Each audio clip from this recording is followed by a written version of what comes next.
É a mesma coisa quando a gente olha para o universo. Existe uma chance de ter uma outra espécie que está colonizando outros locais no universo? Existe, claro que existe. Baseado no que a gente conhece da vida aqui na Terra, é altamente improvável. Mas não é impossível. Se já aconteceu uma vez, significa que é possível. Então é bem plausível e possível que exista. Agora, estatisticamente, é improvável. Sim. Improvável é muito diferente de impossível. Ainda mais quando a gente considera o tamanho e a extensão do universo. A gente está falando de centenas de bilhões de galáxias, cada uma com até centenas de bilhões de estrelas diferentes, com cada estrela podendo ter gigantesco. dezenas de planetas ao redor.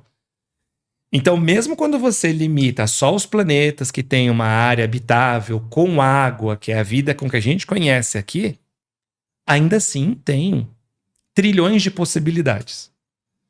Então, estatisticamente é difícil de saber. Assim, vai saber. É possível. E assim, aí que surge a questão, né? Será que o número de variáveis para surgir essa consciência nesse sentido de criar cultura e modificar ao seu redor essas coisas e tal, será que é tão alto ao ponto de que nós somos os únicos que conseguimos passar e juntar todas essas variáveis no quesito da evolução? Ou será que, beleza, são muitas variáveis, só que diante da infinitude que é o universo, existem milhares, assim, milhões, né, de seres igual a nós, assim? Pois é difícil saber. É difícil saber. Assim, eu não consigo nem sequer calcular matematicamente uma probabilidade disso existir, porque as variáveis tendem ao infinito, porque a gente está falando de 4 bilhões de anos de evolução de história, e só hoje no planeta, tenha 10 milhões ou 20 milhões de espécies. Quantas existiram ao longo da história? Nossa. Bilhões e bilhões de espécies. Bilhões? Bilhões. Com certeza, bilhões de espécies já existiram ao longo da história. Caraca, velho. Em 4 bilhões de anos. Então, assim, quantas variáveis foram necessárias para chegar até aqui? E outra coisa, a gente não pode olhar sob a nossa perspectiva, porque quando a gente faz isso, dá a entender que o universo inteiro correu para o nosso lado, para que a gente estivesse aqui hoje. E, na verdade, o que acontece é que alguma espécie, se a Terra não tivesse sido destruída, alguma espécie tinha que estar viva hoje. A abelha, olhando para ela também vai olhar e falar, nossa, quantas variáveis não existiram só para poder fazer mel hoje? A pulga vai olhar e falar, nossa, quantas variáveis não existiram só para poder pular ter essas patas capazes de pular 50 vezes o meu tamanho? O universo não tá nem aí para você. O universo não tá nem aí para você. É uma realidade dura e, ao mesmo tempo, eu gosto de pensar que nós somos o universo pensando sobre nós mesmos. O universo não tá nem aí porque não existe um direcionamento. A vida não é uma direção, não tem uma escada que leva até a gente. A vida é uma ramificação, é uma árvore. Qual que é a folha mais importante de uma árvore? Todas elas são igualmente relevantes. A árvore da vida também tem vários ramos. Nós não somos mais importantes que os outros ramos. Quer dizer, a nossa vida não tem sentido, então. Talvez o sentido é você que dá. Talvez o sentido é você que tem que encontrar o sentido para sua vida.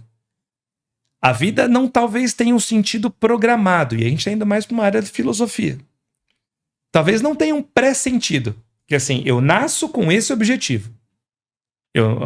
A partir do ponto que eu nasci, eu tenho que fazer isso. Talvez você não tenha que fazer nada. Talvez você tenha que dar isso. Mas, ao mesmo tempo, o fato de você estar aqui, você tem que enxergar como um privilégio. Porque quantos ancestrais seus não passaram pelos maiores perrengues do mundo para você estar aqui? Quantos bilhões de ancestrais você não teve? E olha só que coisa doida. Nenhum deles falhou em se sobreviver e reproduzir. Porque se um ancestral seu tivesse falhado, você não estaria aqui hoje. Nossa, é verdade. Se um único ancestral seu, da sua Se aquele linhagem, lagarto ali não tivesse... se a gente veio dele, né? Ou de algo parecido com ele, tivesse sido devorado, antes de ter a possibilidade de Se adaptar. se adaptar, a gente não estaria aqui hoje. Esse é um dos motivos pelo qual eu acho... Nossa, o número de variáveis é absurdamente alto, então, cara. É incrível. É quase tende ao infinito mesmo. Exato. E eu gosto de imaginar que esse é um dos motivos pelo qual eu acredito que não existe, nem nunca vai existir viagem no tempo.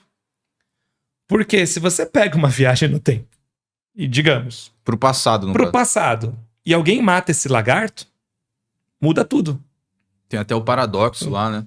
Exatamente, do efeito borboleta, né? De você volta e uma coisinha que você mexe muda por completo o futuro. Ou se você voltasse pra matar o seu avô, será que você tivesse uma arma, será que você ia conseguir apertar a arma? Exato, porque aí você ia anular a sua própria existência. Mas aí a viagem no tempo, a gente tá falando de quando a gente volta na mesma linha do tempo, ou quando você volta no tempo, cria uma outra linha paralela. E aí vai É as na doideiras loucura. da física, assim. Mas viajar para o futuro é possível, né? Sim, De acordo com a teoria da relatividade. e tal. Exatamente, porque quanto mais rápido você anda, mais devagar passa o tempo. Então isso é plenamente possível. Não sei por que alguém gostaria de fazer isso, né? De viajar, olha, fiquei aqui 2 minutos na velocidade da luz e quando eu voltei, todo mundo que eu conhecia morreu já. Ah, eu faria, cara. Só pra ver qual é que é.